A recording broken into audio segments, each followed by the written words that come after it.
I'm honored to be here. I find these TED Talks fascinating and inspiring.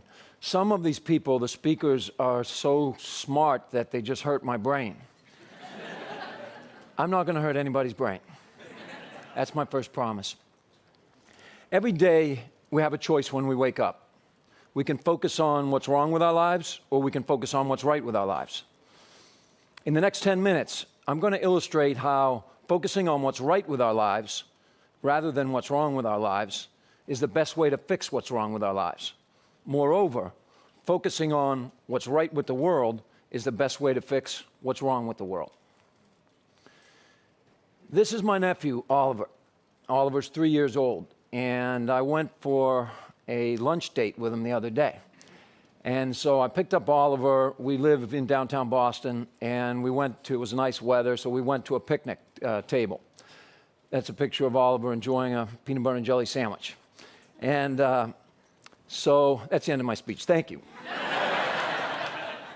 So Oliver, while I was getting the lunch out, jumped off the table, and there was an elderly woman at a bench near us, a very elderly woman. And before I could stop him, I thought maybe she was homeless because her bag was a little bit dirty. And before I could stop him, Oliver introduced himself. And the woman said, how old are you? And Oliver said, guess. And she said, I think you're 4. And he said, I'm 3.5. How old are you? And the woman said, guess. And then Oliver took a step back and looked at me for help. And I was like, dude, you're on your own. You can't win with a woman's age, right? So Oliver knew he was on his own. He took a step forward again. He looked at her and gave it his best shot. 1,000? I'm dead serious. And so before I could apologize, the old woman was laughing at the top of her lungs, and Oliver was laughing, and then I started laughing. And pretty soon she joined us, and we made friends. And you know, when we were kids, we were all optimistic. We all lived our lives like this. And Oliver showed me something that day because he focused on the opportunity. He didn't focus on the obstacles. Unfortunately, as we get older, we tend to focus on the obstacles and not the opportunity. So we become skeptical as we get older instead of living like this, and we live a bit more like this, and we become pessimistic. Don't give me that look, any of you, because you're all guilty of it. Maybe not you guys, not yet, right? So the thing is that nobody wants to be pessimistic. Being a pessimist is not fun to be around, and pessimism adds anxiety and stress to our lives. The reality is that everybody on the planet wants to be happy. Some people think that having nice things will make them happy. Some people think that being some special place will make them happy. The reality is that the only thing that can make us happy is our disposition, our view of the world.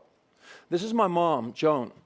And Joan and my dad raised 6 kids on about enough money for 2 kids. And my mom had a special trick. She'd get all 8 of us at the dinner table, and of course we had as much dysfunction happening in our home as any typical American or Boston home. And my mom would cut right through all that, and she'd say something very simple. Tell me something good that happened today.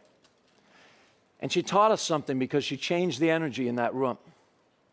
This is a picture of my younger brother, John, who's my business partner with Life is Good. He's on the bottom bunk, and I'm on the top bunk. And if anybody in here has ever met my brother, John, he's a bit of a space shot. And if you look closely at the radiator, it's very clear that he's been snacking on the lead paint. My brother and I are the youngest of 6 kids, and if you visit my parents, they live in Needham, and there's bookcases and bookcases filled with photos of my older brothers and sisters. This is one of 3 photos of my childhood. And when I look at the picture, I'm like, Mom, I can forgive you for not taking the photos, but how about putting some sheets on the bed? So when my brother and I graduated from college, armed with no money and no experience, but some good advice from Mom, we started designing T-shirts and selling them in the streets in Boston. And soon after, we bought a van. We called the van the Enterprise, and we told each other we were going to boldly go where no T-shirt guy has gone before. So we got in that van, believe it or not, and we traveled for 5 years, and we slept in that van on the road every night. And we had many great conversations on the road, but one changed our lives forever. And it was a conversation about how the media inundates our culture with negative information, always telling us what's wrong with the world, but rarely telling us what's right with the world. And the result of that conversation was Life is Good, the brand. Seems silly to trademark those 3 words. It's almost like trademarking hello. So we got lucky in many respects, but we were drawn to being optimistic, and we believed that there was power in being optimistic. What was more important to us at the time, and what was a question mark, is it commercially viable? Will people actually buy those 3 words, life is good, and other optimistic messages? Well, they did. 2 days later in the streets in Cambridge, we sold 48 shirts in 45 minutes. And it scared the heck of us because we didn't know what to do. But the business started growing despite our lack of business acumen. I don't have time for all the mistakes we made, but trust me, we made lots of them. But the brand idea was strong enough that it carried us. We began to blur the line between work and play. And so to us, this is what a board meeting looked like. We really didn't know what was happening with the business, but it was growing underneath our feet. And the more shirts we designed, the more people bought. So in the first 6 years, the first day when we sold those shirts in Cambridge, we had $78 in our pocket. And in 6 years, it became a $3 million business. We thought we were on our way to the moon, and we were just enjoying things. And people ask, because we have a Life is Good Kids Foundation these days, did we start with the idea of an integrated model, for-profit and nonprofit? Trust me, I had no idea what an integrated model was, and I guarantee you my brother had no idea what it was. We were just trying to avoid getting a job. And we were enjoying it, and we were doing well with that, okay? That's when something surprised us. We started to get mail from people who faced severe adversity, and we really didn't know why they were writing. I'm going to read an example of a letter, and the letter came from one of these 2 boys. I still haven't met them, but one day I will.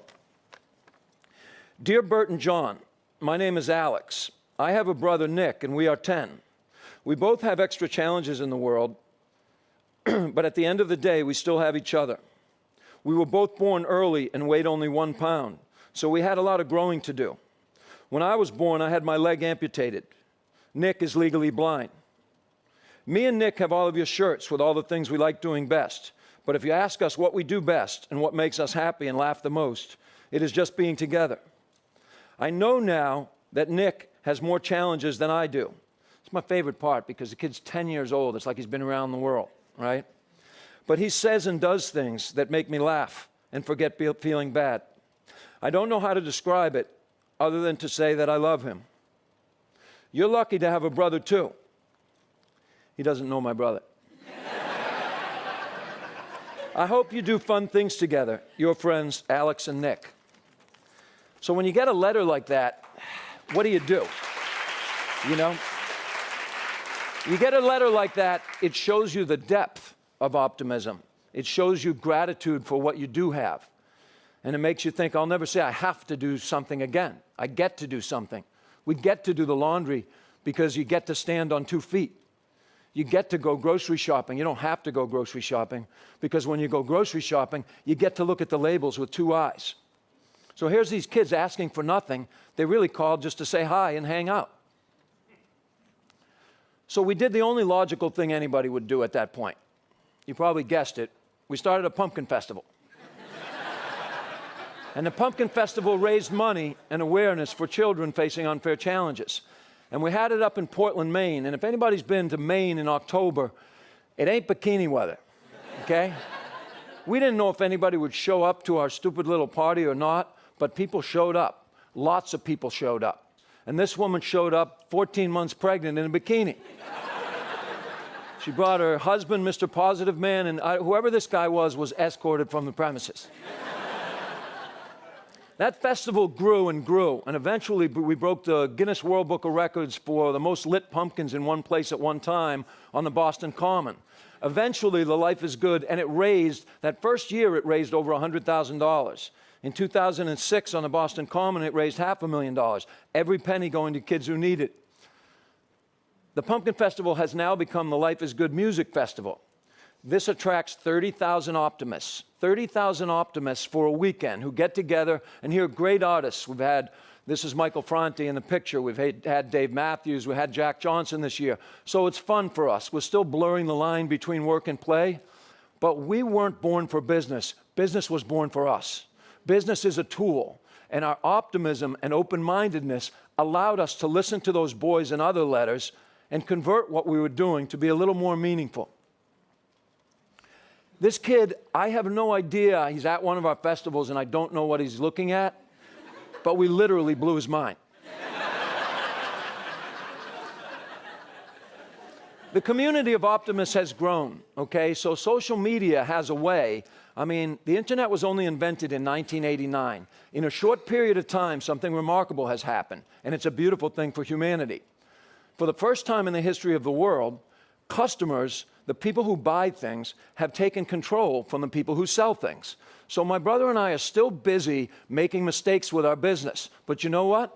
People believe in us. They believe in us. They don't care that we make business mistakes. They believe in us. They believe what we're doing is authentic. We now donate over 10% of the profits from Life is Good, no matter what we do, to kids that need help. So people read about that, and they care about the causes that are important to them, and they invest in them. That is the way that capitalism is going. Capitalism isn't broken. It's been abused. And optimism and open-mindedness enables us to see that. For us, this is just the beginning of our road trip. We just signed a deal with Hallmark, a $5.5 billion company. I get millions and billions mixed up. Everything we ever put on a t-shirt is now going to be on a greeting card. You know why that's just particularly cool? Because 10% of our profitability from that will go to kids who need it. So we're harnessing one of the big, bad capitalistic companies out there to do great things. And you know what? Hallmark and Life is Good are attached at the hip now. We signed a second deal with Smuckers, another company that's over $5 billion. I got it right that time. The thing that's cool about that, we're making gourmet coffee. I don't drink coffee. I don't know anything about coffee. I don't care. 10% of the profits from that coffee is going to go to kids that need it. We're going to travel throughout the world, and we're going to bring our little brand everywhere we go, and we're going to help kids all over this world. We're not selling the company, and we're not going public. We're doing what we like, and we're liking what we do. You each have a road trip. Your life is a road trip, and we all share the road of life together. Be good to each other. Love yourself, love each other, and enjoy the ride. You too. Give me a high five.